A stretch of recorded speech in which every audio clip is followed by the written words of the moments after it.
Occasion ఏదైనా location ఎక్కడైనా తెలుగువారి వేడుక అంటే ఆలివ్ మిఠాయి ఉండాల్సిందే. ఏప్రిల్ 22న 27 మంది ఉగ్రవాదులు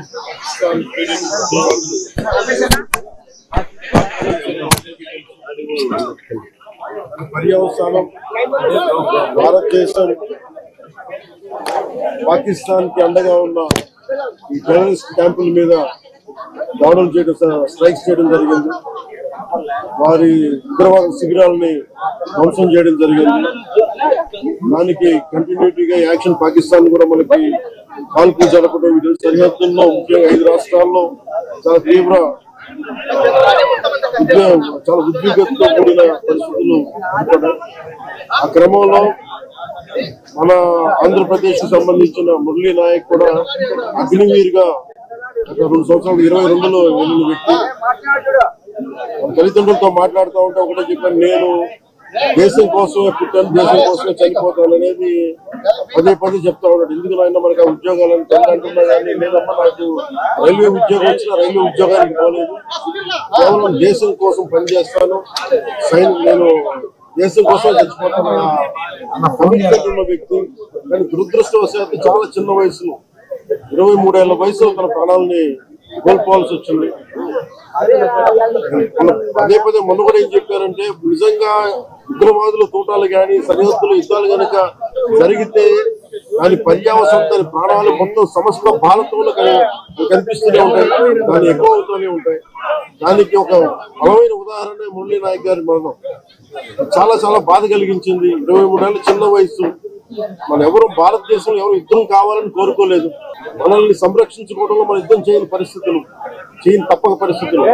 అలాంటి పరిస్థితుల్లో దీనికి మొదటిది కారణం పాకిస్తాన్ జనరల్, ఆర్మీ జనరల్ కూర్చోబెట్టి రెచ్చగొట్టి ఒక వారం ముందు, ఏప్రిల్ 22 ఒక వారం ముందు రెచ్చగొట్టి ఉగ్రవాదుల్ని ప్రేరేపించి అమాయకులైన మనుషులను చంపించేసి దానికి పర్యవసానమే. ఇక్కడ 47లో వాళ్ళు విడిపోయారు, వాళ్ళకి దాహం తీరల, 4 యుద్ధాలు చేశారు ఇప్పుడు దాకా. సీజ్ ఫైర్ అన్న తర్వాత కూడా సీజ్ ఫైర్ ని వైలేట్ చేసిన ప్రభుత్వం అక్కడ. నిజంగా చెప్పాలంటే ఒక బనానా రిపబ్లిక్. దానికి ఎవరు మాస్టర్స్ తెలియదు పాకిస్తాన్. వాళ్ళు చేసే అరాచకాలు, వాళ్ళు చేసే మనకి స్పాన్సర్డ్ టెర్రరిజం ఇండియాకు ఒక ఇబ్బందిగా తయారైంది. ఇది మన బాంబే, ముంబై దాడులు కావచ్చు, కశ్మీర్ లో ఎథ్నిక్ క్లిన్సింగ్ కావచ్చు, ఇది ఒక రిపీటెడ్ కోయంబత్తూర్ దాడులు కావచ్చు, పేలుళ్లు కావచ్చు, జామా మస్జిద్ పేలుళ్లు కావచ్చు. దీనికి ఒక ముగింపు పలకాలి, దీనికి ఒక బలమైన గుణపాఠం చెప్పాలనేది నరేంద్ర మోదీ గారి అందరికి ప్రజలందరూ కోరుకున్నారు. ఆయన ఐటీ అండ్ ఎడ్యుకేషన్ మినిస్టర్ వారు అనౌన్స్ చేశారు. గౌరవ ముఖ్యమంత్రి చంద్రబాబు గారి తరఫున, అలాగే నరేంద్ర మోదీ గారి తరఫున ఇక్కడికి మంత్రివర్గం అందరం ఉన్నాం. ఇక్కడ అందరం కూర్చొని, మేము ముగ్గురు కూర్చొని ఇందాక గౌరవ ముఖ్యమంత్రి గారి సూచనల మేరకు 50 లక్షలు ఎక్స్గ్రేషియా ప్రకటిస్తా ఉన్నారు. అలాగే ఒక 5 ఎకరాల పొలం అని కూడా తెలియజేశారు. అలాగే 300 గజాలు ఇంటి స్థలం అని కూడా అనౌన్స్ చేశారు. అలాగే ప్రభుత్వంలో వాళ్ళకి ఎవరికైనా సరే, వాళ్ళ నాన్నగారికి కానీ ఎవరికి కానీ ప్రభుత్వ ఉద్యోగం కూడా ఖచ్చితంగా ఇవ్వాలనేది కేబినెట్ లో ముందు పెట్టి నిర్ణయం తీసుకుంటాం. ఇవన్నీ కాకుండా నేను అదనంగా వ్యక్తిగతంగా నేను కూర్చోబెట్టి దశవరకు 25 లక్షల రూపాయలు మన కుటుంబానికి నా వ్యక్తిగతంగా నేను సాయం చేస్తానని తెలియజేసుకుని, ఇది ఇలాంటి పరిస్థితులు రాకూడదని కోరుకుంటాం. కానీ దురదృష్టవశాత్తు ఇలాంటివి జరిగినాయి. మనం అందరం ఇలాంటి పరిస్థితుల్లో భారతదేశ ప్రభుత్వానికి, ప్రధానమంత్రి గారికి, అగ్ర నాయకత్వానికి, ఆర్మీకి, నేవీకి, ఎయిర్ ఫోర్స్ కి, ఎంటైర్ డిఫెన్స్ ఫోర్సెస్ కి ఇది మనం అండగా ఉండాల్సిన సమయం. ప్రతి ఒక్కరూ చాలా ఎరుకుతోటి చాలా జాగ్రత్తగా ఉండాలి. సీజ్ ఫైర్ ని దయచేసి మనం ఎవరు నమ్మటం.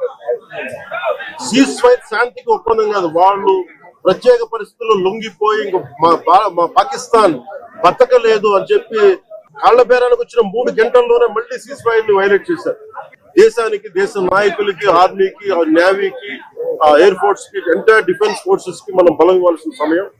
వారి ఆత్మకి శాంతి చేకూరాలని, వారి కుటుంబ సభ్యులకి నా ప్రగాఢ సానుభూతి తెలియజేయాలని, భగవంతుడు వారికి బలం ఇవ్వాలి. పుత్ర శోకానికి ఒకే ఒక కొడుకు, ఎవరు లేరు, ఒక్కటే ఒక కొడుకు.